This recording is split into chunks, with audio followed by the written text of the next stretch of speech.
नमस्कार दोस्तों। इस चैनल पे मैं गेट केमिकल इंजीनियरिंग से रिलेटेड जो भी टॉपर्स हैं उनके इंटरव्यू लेते रहता हूँ। और जनरली जो लोग सेल्फ स्टडी से करते हैं तो उन्हीं का इंटरव्यू लेता हूँ, ताकि जो लोग भी सेल्फ स्टडी से कर रहे हैं उनको एक मोटिवेशन मिल पाए। और जनरली जब भी मैं इंटरव्यू लेता हूँ तो जो भी मेरे सामने जो इंटरव्यू लेने के लिए आए हैं वो बहुत कैजुअली लेते हैं और अपना एक एक्सपीरियंस शेयर करते हैं। बट आज के डेट में जिनसे हम बात करने जा रहे हैं, हम हर्षित गुप्ता से बात कर रहे हैं। उन्होंने ऑल इंडिया रैंक 2 आया था, सेकंड रैंक आया था, इस बार बहुत अच्छा रैंक आया था।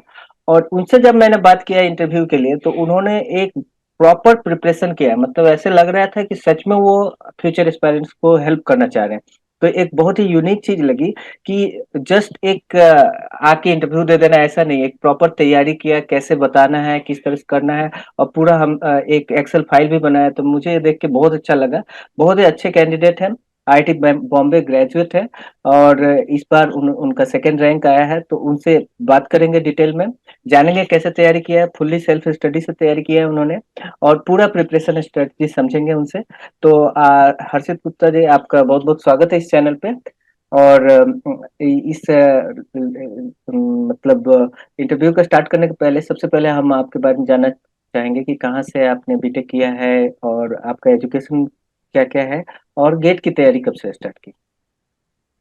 Thank you Sandeep sir, I am also happy to be here. तो बेसिकली मेरा बैकग्राउंड ये है कि मैंने आईआईटी बॉम्बे से ग्रेजुएशन की थी 2015 टू 2019 बैच। उसके बाद देन मैंने 2 साल एमबीए किया था 2021 तक। देन उसके बाद 1 साल मैंने काम किया था। तो मैं जुलाई 2020 में मैंने अपना प्रिपरेशन चालू किया था। हम्म।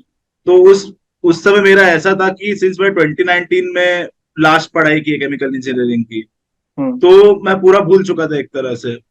सो फॉर मी, मतलब ये दूसरों से अलग होगा काफी। So for me it was like कि मुझे पूरा 4 साल का इंजीनियरिंग गेट के समय तक खत्म करना है। हम्म। सो फर्स्ट थिंग वाज कि सबसे पहले मुझे सिलेबस कवर करना है। हम्म। तो सिलेबस कवर करने के लिए मुझे बहुत अच्छा सोर्स मिल गया यूट्यूब पे, विच वाज योर चैनल, जहाँ पे आपने हर एक सब्जेक्ट वाइज, चैप्टर वाइज बताया है कि कौन कौन से टॉपिक्स कवर करने हैं। So that was my starting point, कि वो वीडियोस मैंने देखे, उसके बाद मैं समझ गया कि हाँ, ये टॉपिक्स मुझे पढ़ने हैं। सो वंस वो एक बार क्लियर हो गया कि मुझे ये पढ़ना है, देन आई स्टार्टेड। पहले तो आपने जो बुक सजेस्ट किए थे, I started studying from them. But then मुझे थोड़ा ऐसा हुआ कि सिंस मैं इतने सालों से आउट ऑफ टच हूँ, तो बुक से डायरेक्टली तो मुझे समझ में नहीं आ रहा था। So hmm. Then I turn to the next best resources which are there, which is the NPTEL video lectures. Hmm. So first leg मेरा ये था कि मैं वीडियो लेक्चर्स देखना चालू किया। जो भी मेजर टॉपिक्स है उनके वीडियो लेक्चर्स देखना चालू किया, जिनके वेटेजेस, इनफैक्ट कैंडिडेट्स वेटेजेस भी देख सकते हैं ऑनलाइन कि किस किस चैप्टर का, किस किस सब्जेक्ट का ज्यादा आता है। तो in that order they can start studying. तो एक बार मैं स्क्रीन शेयर भी कर देता हूँ फॉर अदर्स कन्वीनियंस, कि वो देख सकते हैं कि क्या सोर्सेस थे, ताकि मुझे एक एक को गो थ्रू ना करना पड़े, क्योंकि बहुत सारे सोर्सेज है। So hmm. If I just share it on the screen, it will be helpful for them. Sir, ये दिख रहा है ना? जी, देख रहा है, दिख रहा है। तो उस समय क्या हुआ, मुझे 3-4 महीने में मेरा एम था खत्म करना सिलेबस। तो सो फॉर आपने दैट आई स्टार्ट। आपने प्रिपरेशन जुलाई से स्टार्ट किया है। राइट, जुलाई, मिड जुलाई से, हाँ। मिड जुलाई से तो ऑलमोस्ट आपने स्क्रैच से ही स्टार्ट किया, 2 साल में तो ऑलमोस्ट भूल ही गए थे एकदम स्क्रैच ऑलमोस्ट से। मतलब पूरा ही स्क्रैच से चालू किया। तो ऑलमोस्ट 6 मंथ्स में कंप्लीट स्टडी किया है और सेकेंड रैंक लाया है, तो मतलब काफी अच्छा है। ठीक है, आप थैंक यू सोर्सेस के सर। बारे में बताइए। तो तो बेसिकली मेरा ऐसा था कि for 3-4 months I study 12 hours a day. मतलब रूटीन रहता था, सुबह उठो 7-8 बजे and then keep studying till 12 o'clock। And उस दौरान मैं सिर्फ वीडियो लेक्चर्स देखता था एनपीटेल के। And there is one very important thing while doing that, इसकी आप नोट्स बनाते रहे। तो लेक्चर्स देखते देखते साथ में I use to keep making notes for everything that was going on. ठीक है, तो जैसे यहाँ पे आप इस वाले सेक्शन में आपको बहुत सारे सोर्सेज मिल जाएंगे, हर एक सब्जेक्ट के मैंने बताया है कि कौन कौन से, मैंने मतलब यूनिवर्सिटी मेंशन किया है और कौन से प्रॉफ का है। तो ये वाले कॉन्सेप्चुअल अंडरस्टैंडिंग के लिए बहुत ही अच्छे लगे थे। हम्म। तो ऐसे करके 3-4 महीने में मेरा मतलब सिलेबस खत्म हो गया था। सो आई वुड सजेस्ट कि स्टूडेंट्स स्टार्ट कर इंजीनियरिंग मैथमेटिक्स से, क्योंकि वो एक इजी, रिलेटिवली इजी सब्जेक्ट है। एंड वो मतलब 2-3 हफ्ते में खत्म कर सकते हैं स्टूडेंट्स, और वो एक बार खत्म करने के बाद एक वो हो जाता है कि चलो मैथमेटिक्स का पार्ट तो संभल गया।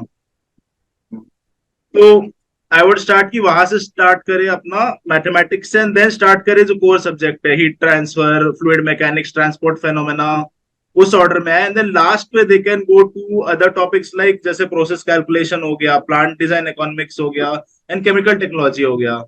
इनको इन इन 3 सब्जेक्ट के लिए उन लोग बाद में पढ़ना चालू करें। ठीक है, तो एक तो हो गया कि आप अपने कोर्सेज प्रिपेयर कर रहे हैं from whichever source you are comfortable with. तो एक बार जैसे लेट से आपने एक सब्जेक्ट खत्म कर लिया, देन मैं क्या करता, लेट से मैंने हीट ट्रांसफर खत्म कर लिए, देन मैं क्या करता था, मैं एम सुब्बू की बुक लेता था। एम सुब्बू का शॉर्ट नोट्स वाला जो आता है ना, जिसपे क्वेश्चंस रहते हैं। अच्छा, इसमें एक बार जस्ट रोकूंगा आपको। एम्स बुक की मेरे टाइम पे एक बुक थी जिसमें बहुत पुराने क्वेश्चंस होते थे और सब्जेक्टिव वाइज सॉल्व पेपर्स थे, और ऑलमोस्ट हमारे लगता है 2000 तक के ही क्वेश्चन थे। लेकिन उसके बाद क्या हुआ है कि अभी एम्स बुक के एक न्यू सीरीज ऑफ बुक्स भी आई हैं।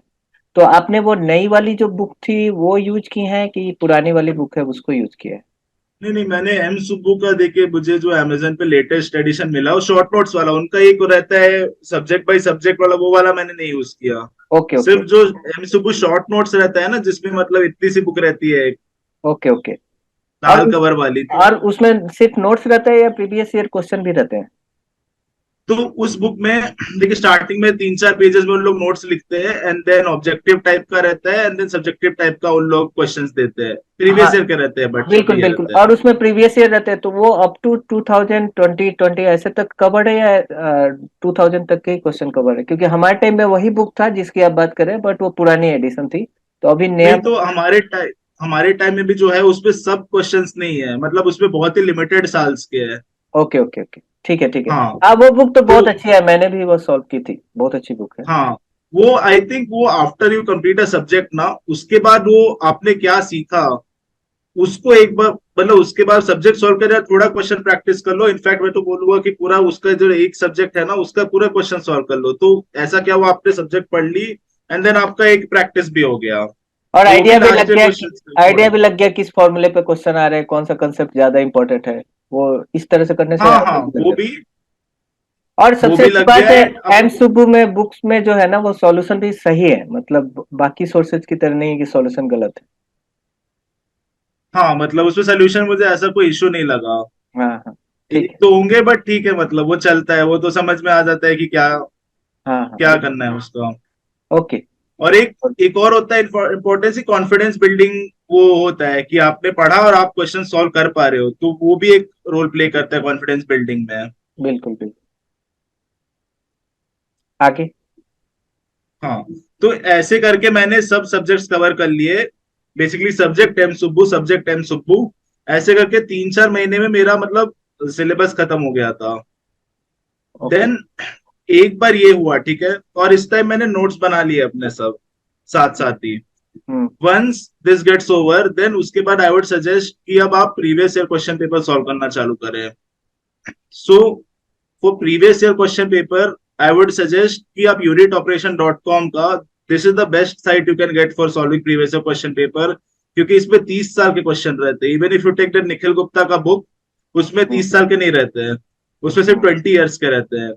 तो यूनिट ऑपरेशन का आप वो 5-6 महीना और 10 महीने का कुछ तो रहता है, वो ले लीजिए प्रीमियम वर्जन, एंड आप 30 ईयर्स के क्वेश्चंस को आपको एक्सेस मिल जाएगा। तो मैंने वहां से चालू किया प्रीवियस क्वेश्चन पेपर्स। एंड सबसे यूजली क्या होता है, लोग पीछे से चालू करते हैं, 2020 से चालू करते हैं गोइंग बैकवर्ड, बट मैंने 1990 से 2000 तक का जो 10 ईयर का है, मैंने वो वाले क्वेश्चंस पहले सॉल्व किए एक बार। और उस एक सेकंड में एक चीज दिखाना चाहता हूँ, और एक इंपॉर्टेंट है कि जब आप क्वेश्चन सॉल्व करें ना, तो आप साथ में उसको ट्रैक भी करते रहे कि आप कौन से सब्जेक्ट्स में आप कैसे परफॉर्म कर रहे हैं। तो मैंने एक ट्रैकर बनाया था, जो जिसका मैं एक बार स्क्रीन पे शेयर कर सकता हूँ कि कैसे दिखता है। ओके। तो मैंने एक ऐसा एक ट्रैकर बनाया था अपने लिए, यहाँ पे ईयर एंड यहाँ पे मतलब सब्जेक्ट्स उसमें फिर मैंने उसमें ट्रैक करते गया था कि कौन कौन से क्वेश्चंस मुझे एक बार वापस करने हैं। ओके। तो इस टाइप का एक ट्रैकर था, बहुत बेसिक्स है, आप भी बना सकते हैं, बहुत काम आएगा, बिकॉज यू वुड नो कि आपको कहाँ पे वापस फोकस करना है, कौन सा क्वेश्चन वापस रिवाइज करना है। बिल्कुल बिल्कुल, यही काम हमने किया था। मैं सॉफ्ट में नहीं किया था, हार्ड कॉपी में किया था। मैं क्वेश्चन पे अच्छा। मार्क कर देता था रिवीजन के लिए। तो ये बहुत अच्छा बनाया है आपने। ये सारे क्वेश्चंस करने हैं, ये तो करने हैं ताकि नेक्स्ट टाइम रिवीजन में काम आएगा। एग्जैक्टली exactly, इससे ही पता चलता है कि क्या करना है। हम्म। ये भी उस ड्राइव फोल्डर में जो आप शेयर कर सकते हो स्टूडेंट्स के साथ। ओके। ठीक है। तो तो ये तो ये मैं पहले सजेस्ट। जो भी सोर्सेज हैं, मैं आपके इस वीडियो जब रिकॉर्ड कंप्लीट हो जाएगा तो ये ड्राइव में शेयर कर दूंगा स्टूडेंट्स के साथ। ये एक्सेसिबल होगा ना सबके लिए? राइट राइट, हाँ। ओके। एक्सेसिबल हो। ओके।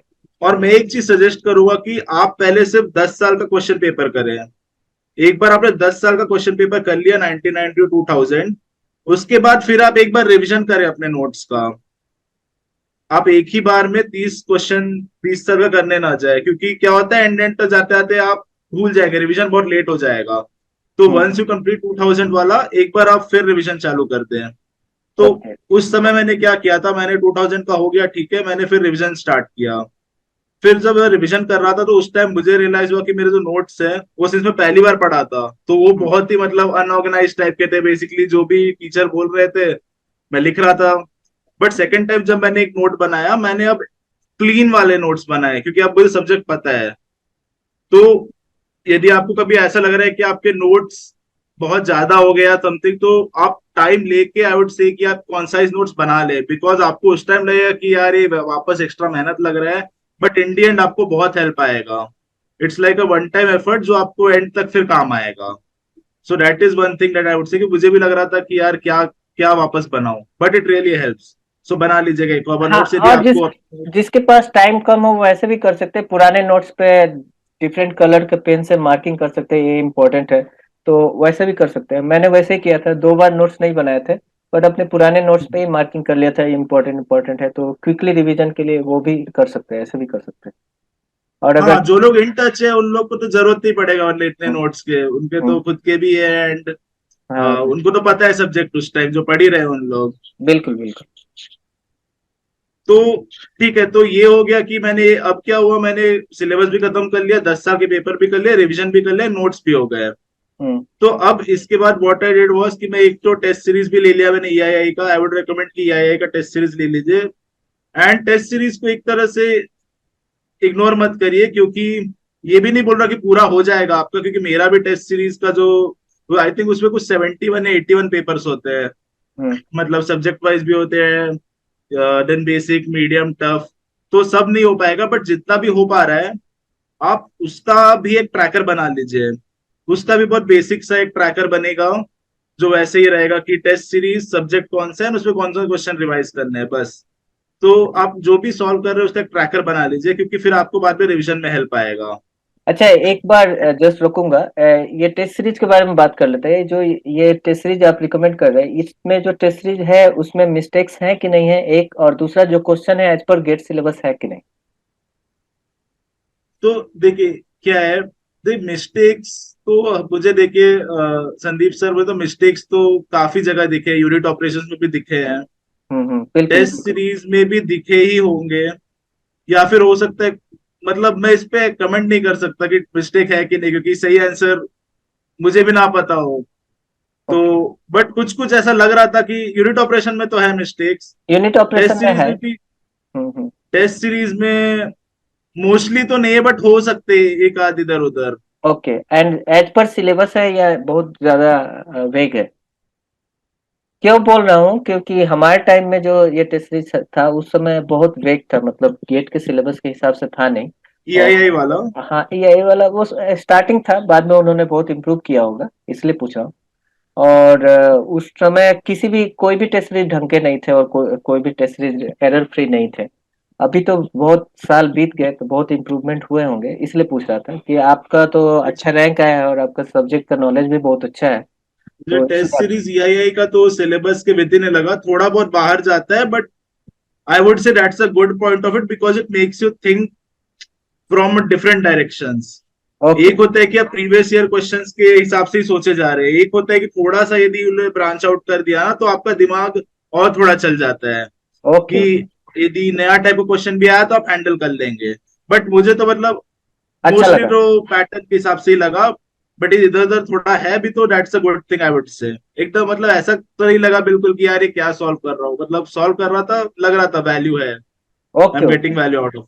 ओके ओके, बढ़िया है। तो ठीक है, एक बार ये सब हो गया तो आप फिर बाकी का 20 इयर्स का प्रीवियस ईयर क्वेश्चंस पेपर जो बचे हुए 20 इयर्स है उसका भी आप साथ साथ साइमल्टेनियसली चलेगा, आपका टेस्ट सीरीज एंड ये पेपर भी आपको जैसे भी करना है, बट ये आपको करना है। अब आप कैसे भी टाइम स्प्लिट करें वो आपके ऊपर है। बट आई वुड से कि प्रीवियस ईयर क्वेश्चन पेपर ये दोनों एक साथ करते रहिए। ओके। और एक और चीज पूछना एंड है कि आप जो प्रीवियस ईयर क्वेश्चन किए थे, वो जो फर्स्ट टाइम जो आपने ट्रैकर बनाया था, उसमें जो जो क्वेश्चन मेंशन किए थे उसी को रिपीट क्वेश्चन सॉल्व किए, या प्रीवियस ईयर पेपर 2 बार सॉल्व किए टोटल? नहीं नहीं, मैंने सिर्फ डाउट वाले वापस सॉल्व किए। ओके। मैं वापस पूरा सॉल्व नहीं किया, बट आई थिंक मैंने फर्स्ट रैंकर का इंटरव्यू देखा था, he had solve 10 times previous question paper. तो किसका किसका? ऐसा भी है। मैंने फर्स्ट रैंकर इस बार जो जो फर्स्ट रैंक आया था इस बार गेट में, हाँ हाँ। मैंने उनका इंटरव्यू देखा था, वो शायद प्लैनेट गेट या किसी के वेबसाइट पे था। ओके। उन्होंने 10 बार प्रीवियस क्वेश्चन पेपर सॉल्व किए, उन्होंने टेस्ट सीरीज एंड ऑल नहीं किया था। ओके, डिपेंड करता है तो कि किसके पास कितना टाइम है उसको। हाँ। हाँ। वो जो फर्स्ट रैंक थे उनका उनका भी मैसेज आया था, उनका भी मुझे इस इंटरव्यू रिकॉर्ड करना है, बट अभी आपका हम्म। ज्वाइन कर रहे थे। अच्छा, इसमें एक और चीज मैं देख रहा हूँ, मैकेनिकल ऑपरेशन के लिए उमेश चंद्र शर्मा का नोट्स आपने दिया था, हाँ ये क्या किसी कॉलेज का प्रोफेसर है या कोई जस्ट नोट्स बना के रखा है? देखिए, जो जहां से मैंने डाउनलोड किया था वहां पे आगे डॉक्टर तो लगा था, सो आई एम नॉट श्योर कि मतलब डॉक्टर था, बट ये कॉलेज प्रोफेसर है कि कौन है आई डोंट नो। बट जो भी है नोट्स बहुत ही अच्छे हैं। एक मतलब। दो बार आपको शायद मैकेब रिफर करना पड़ेगा, बट इट्स वेरी गुड। मैकेब का ही एक तरह से इन लोगों ने फॉलो किया है। Okay okay, as per maker. GATE syllabus है। हाँ हाँ, नहीं गेट के लिए ही है। ओके ओके, गेट के लिए ही है। हाँ। ठीक है, तो तो बेसिकली, हाँ बोलिए। जो भी सोर्सेज यहाँ पे दिख रहे हैं ना, यहाँ पे जो भी सोर्सेज हर्षित शेयर कर रहे हैं, मैंने भी सोर्सेज अपने सब्जेक्ट वाइज जो शेयर किए थे, उसमें भी मैंने एनपीटीईएल के वीडियो लेक्चर शेयर किए थे बहुत सारे। तो अभी आपके पास दो दो सोर्सेज हैं, कई कोई टॉपिक नहीं क्लियर समझ में, जैसे फ्लूइड मैकेनिक्स का तो मैंने भी शंकर का ही शेयर किया था। बट बाकी मास ट्रांसफर के लिए मैंने एक वीडियो लेक्चर शेयर किया था जो यहाँ पे नहीं है। तो ये दोनों सोर्सेज का मिला लेंगे तो कोई भी फ्यूचर एस्पायरेंट्स होंगे उनके पास काफी वैल्यूएबल सोर्सेज हैं। आप कहीं से भी देख सकते हैं। अगर आपको लग रहा है कि मेरा सोर्स डिफिकल्ट पड़ रहा है तो यहाँ से आप इसको स्क्रीनशॉट ले सकते हो, या फिर गूगल ड्राइव पे पड़ा रहेगा, डाउनलोड कर सकते हैं। तो हर्षित ने बहुत मेहनत किया आपके लिए, पूरा बकायदा एक एक अच्छे से कंपाइल करके बनाया है। एक ही एक्सेल फाइल में सब कुछ मिल जाता है। तो और ऐसा लोग करते नहीं है, जब एक बार जो हो गया तो दूसरों के लिए इतना मेहनत करते नहीं। इन्होंने प्रॉपर पूछा था कि कैसे करना है, मतलब ये प्लानिंग कर रहे थे कि किस तरह से एक्सप्लेन किया जाए फ्यूचर एस्पायरेंट्स को, ताकि उनको बहुत हेल्प मिले। तो इसके लिए बहुत अच्छा है, हर्षित को मैं बहुत बहुत धन्यवाद भी दे रहा हूँ इसके लिए। और हर्षित खुद एक बहुत अच्छा स्टूडेंट है, आईआईटी बॉम्बे के स्टूडेंट है, तो उनका कंसेप्ट भी बहुत अच्छा रहा होगा। तो इसलिए इसको आप फॉलो कर सकते हैं।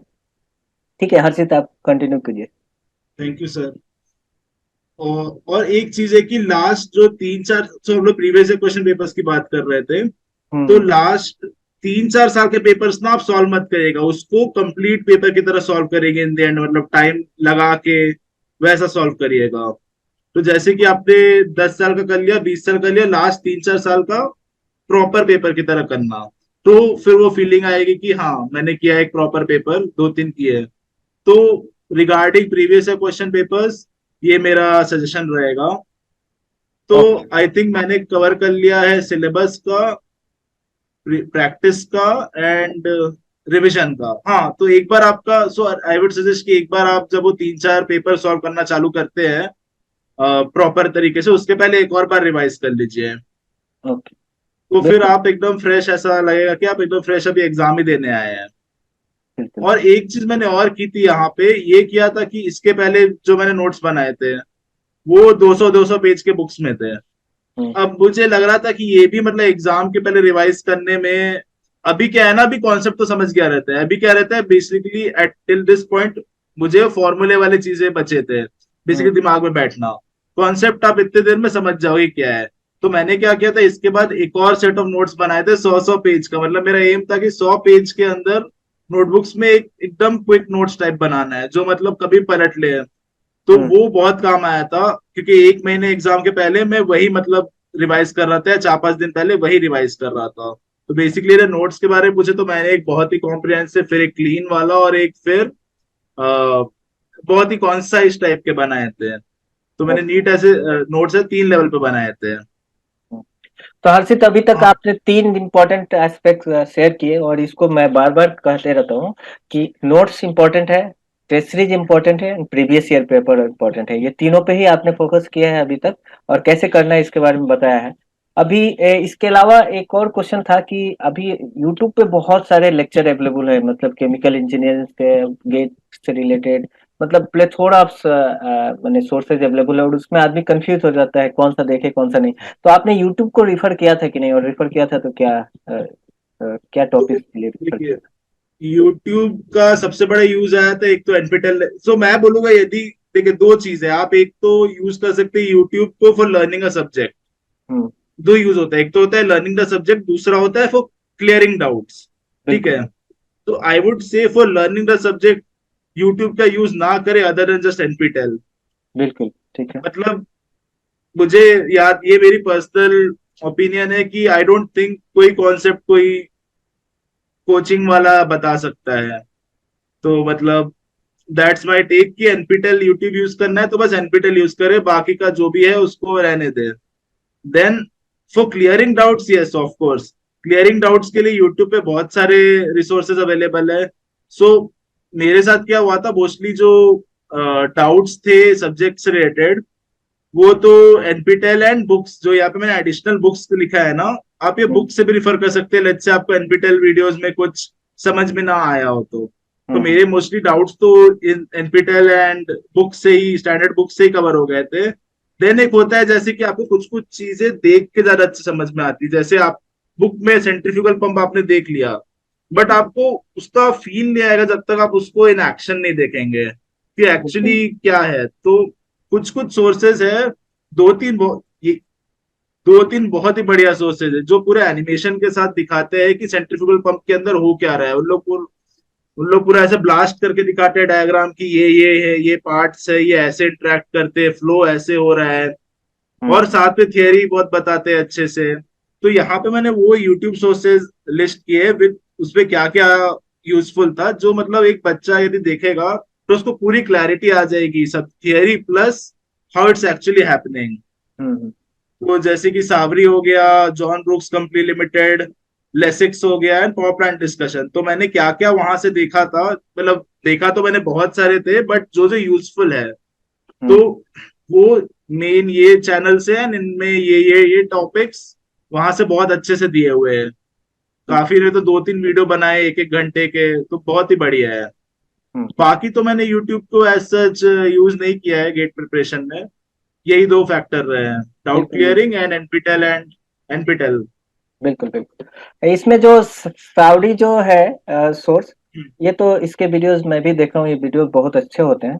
और वाल्स एंड पंप्स के ऊपर मैंने भी वीडियो बनाए हैं एक्सटेंसिव, काफी पूरे एक्सपीरियंस, हम लोग काफी दिन काम कर लिए हैं तो उसको देखे हैं, तो विद पिक्स बनाए हैं।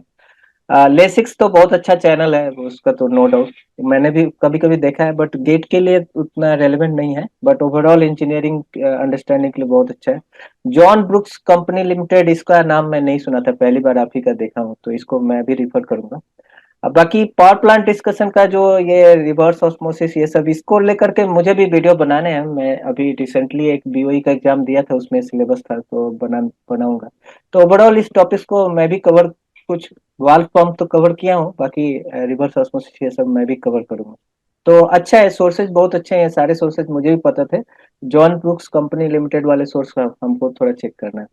एनीवे वो तो तो मैं एक हाँ, बोलिए बोलिए। मैं तो बोलूंगा कि जॉन ब्रूक्स कंपनी पंप्स के लिए out of all this sources भी बेस्ट है, क्योंकि लोग ओके। इंडस्ट्री वेटरन्स के लिए लेते हैं वेबिनार टाइप, जो लोग यूट्यूब पे अपलोड करते हैं फिर। ओके। ओके, तो इसको मैं भी रेफर करूंगा, ये तो अच्छा ही सोर्स होगा आप बोल रहे हो तो। एनीवे, आगे इसके बाद मुझे लगता है कि थोड़ा पेपर सॉल्विंग टेक्निक्स के बारे में भी बात करना चाहिए कि आपने किस तरह से अप्रोच किया था, क्योंकि नॉलेज एक तरफ होता है और वो 3 आवर्स में उसको डिलीवर करना भी एक इम्पोर्टेंट बात है। और कई बार लोग एक क्वेश्चन में, एक दो क्वेश्चन फंस के वो पूरा टाइम बर्बाद कर देते हैं नॉलेज होते होते। तो उसको आपने कैसे अप्रोच किया था? हम्म। तो पेपर सॉल्विंग टेक्निक, तो देखिए मेरा कैसा था, मतलब मेरा जो हमेशा से रहा है, यदि आप जेई भी ले ले या ये भी ले ले, तो मैंने एज सच कोई टेक्निक नहीं लगाया था, बट बेसिकली जो पहला क्वेश्चन आता था मैं उसको कर देता था, फिर दूसरा करता था। मतलब मेरा ऐसे कोई, जैसे यूजली लोग प्रायोरिटी सेट करते हैं कि पहले इन सेट ऑफ क्वेश्चंस को करना है, पहले दूसरों को करना है। मेरा वैसा, यदि आप टेक्निक से वो मीन कर रहे हैं, तो मेरा ऐसा था नहीं। मतलब मेरा ऐसा था कि जो आया पहले करके आगे बढ़ जाओ, यदि नहीं आ रहा है तो छोड़ दो। ओके। तो ओके। मैंने मतलब ऐसा कोई स्ट्रैटेजी नहीं बनाया था पेपर सॉल्विंग का, जो आया जो है सो है, वैसा मेरा था। बिल्कुल बिल्कुल। तो हाँ, यदि जैसे। कोई टाइम ज्यादा ले रहा है तो मूव ऑन कर जाऊंगा। जैसे कोई कोई पेपर में थे कि, जैसे आई थिंक 2022 का पेपर बहुत टफ था एक, ओके। तो उसमें तो क्वेश्चन पढ़ने में इतना टाइम लगा था, मुझे लगता था यार इसको सॉल्व करने में कितना टाइम लगेगा। तो फिर कुछ कुछ ऐसे सॉल्व करते हैं, आपको समझ में आ जाता है, तो आप ऐसे क्वेश्चंस को ऑटोमेटिकली स्किप कर देंगे आपने या ट्वेंटी बाद में आएंगे। आप 2022 या 2023 वाला दिया था ना आपने? नहीं, मैंने इस साल वाला दिया था। इस वो साल दिया ट्वेंटी था ट्वेंटी ना? टू वाला तो वो मैं प्रैक्टिस के समय जब किया था। Okay okay okay. नहीं, बहुत अच्छा है। एक्चुअली क्या होता है ना, मैं डिफरेंट स्टूडेंट से बात करते रहता हूँ, हर हर स्टूडेंट का अलग अलग ट्रिक होता है। तो यही मैं बताना चाहता हूँ कि आपको क्या सूट करता है वो आप देखिए। हर एक टाइप के लड़के होते हैं, हर एक टाइप अच्छे भी करते हैं। अभी हर्षित ने जो तैयारी की है और उनका टेक्निक है वो अपना बता रहे हैं, आपको देखिए कैसे सूट करता है। उस हिसाब से बात कर सकते हैं। अच्छा हर्षित, ये गेट को लेकर और भी कुछ आपको पॉइंट्स है जो आप बताना चाहेंगे फ्यूचर एस्पायरेंट्स को? तो एक बार कंक्लूडिंग बता दीजिए। हम्म। एक बार तो मैं समराइज कर देता हूँ टेक्निक, एक बार मतलब जो प्रिपरेशन था, ताकि एक बार में मिल जाए। तो पहले सिलेबस खत्म कर लीजिए, फिर एक एक सब्जेक्ट के बाद एनसु बुक का प्रैक्टिस कर लीजिए। एंड देन इसके बाद फिर एक 10 ईयर के पेपर कर लीजिए यूनिट ऑपरेशन से। देन एक बार रिवीजन कर लीजिए, एंड देन उसके बाद test series and remaining previous questions कर लीजिए। देन एक और बार रिवीजन करके फिर आप वो 3-4 साल वाला लाइक अ रियल पेपर दे दीजिए। हम्म। और मेरा ये मानना है कि एग्जाम के 1-2 हफ्ते पहले या एक हफ्ते पहले तो पेपर सॉल्विंग एंड ऑल छोड़ दीजिए सब। इनफैक्ट मैं तो बोलूंगा 2 हफ्ते पहले।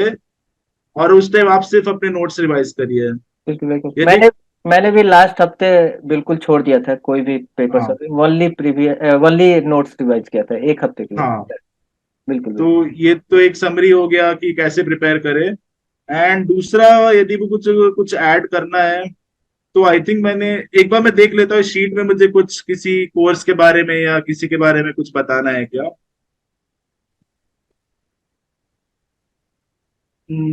एक तो है कि आईआईटी खड़गपुर का कोर्स है, उसमें क्या है कि सर क्लास में भी काफी सारे क्वेश्चन बीच बीच में देते रहते हैं। तो वो उसी टाइम प्रैक्टिस कर लीजिएगा, और उस टाइम भी नोट्स एंड ऑल में इंकॉर्पोरेट कर लीजिएगा। देन हम्म। बाकी एक है थर्मोडायनेमिक्स का। यदि आप एनपीटेल पे जाते हैं, आपको लगेगा कि एक एक कोर्स है आईटी गुवाहाटी गुम्मा प्रोफेसर का।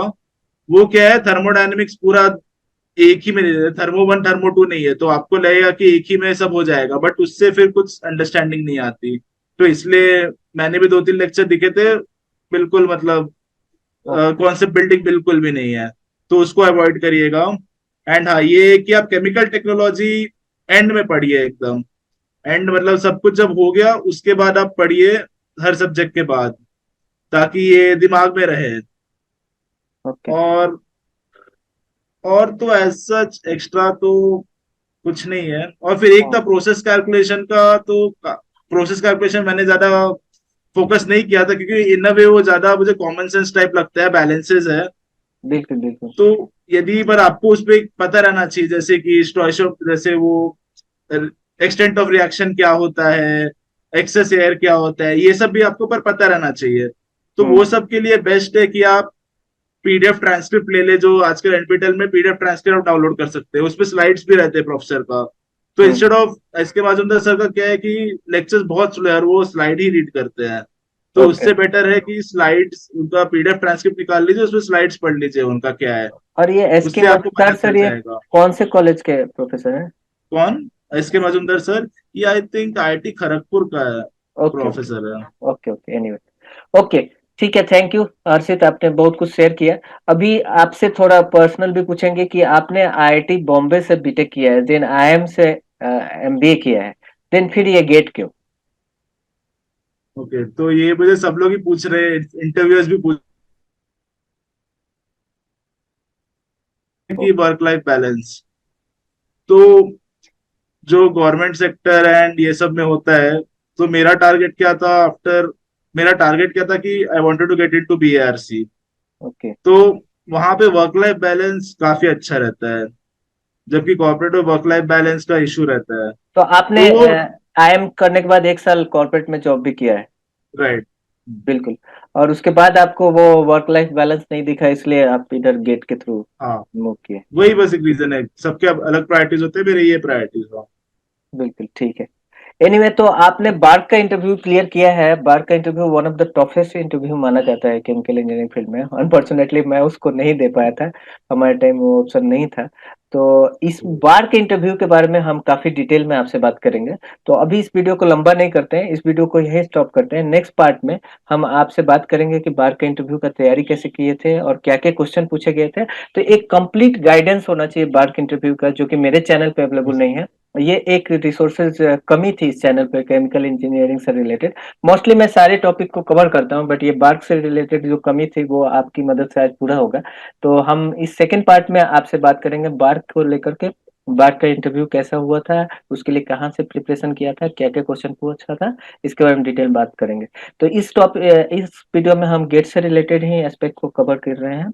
आशा करता हूँ कि ये वीडियो फ्यूचर एस्पिरेंट्स को मतलब यूजफुल रहेगा। इसके अलावा आप जो जो सोर्सेज, जो जो आपके ड्राइव पे है, वो सब हम शेयर कर देंगे इस वीडियो डिस्क्रिप्शन में लिंक दे देंगे, तो वहां से भी देख सकते हैं। आप हमारे साथ आए इस चैनल पे, आपको बहुत बहुत धन्यवाद। आप सभी को जो जो ये वीडियो देख रहे हैं सभी को बहुत बहुत धन्यवाद। Thank sir you. एक चीज मैं यहाँ पे ऐड करना चाहूंगा बिल्कुल। कि स्टूडेंट्स को क्या होता है कि टेक्स्ट बुक्स ढूंढने में बड़ा प्रॉब्लम होता है, क्योंकि नॉर्मल गूगल सर्चेस पे काफी टेक्स्ट बुक्स नहीं मिलते हैं। तो ओके। मैंने वो भी इंक्लूड कर दिया अपने ड्राइव फोल्डर पे, जो मैंने बहुत मेहनत करके अलग अलग जगह से tor ब्राउजर यूज कर करके भी टेक्स्ट बुक डाउनलोड किए हैं। तो वो ओके एक जो वन स्टॉप शॉप हो जाएगा कि जिनको जो टेक्स्ट बुक का पीडीएफ चाहिए वो सब उस सोर्स पे मिल जाएगा। ओके तो वो ओके भी ओके, एक हेल्प हो बहुत जाएगी बहुत कैंडिडेट्स काम को। की चीज हो गई। आप एक बार जस्ट शो कर दीजिए वो, आप एक हाँ, स्क्रीन शो कर दीजिए ठीक। जो आपने शेयर किया है।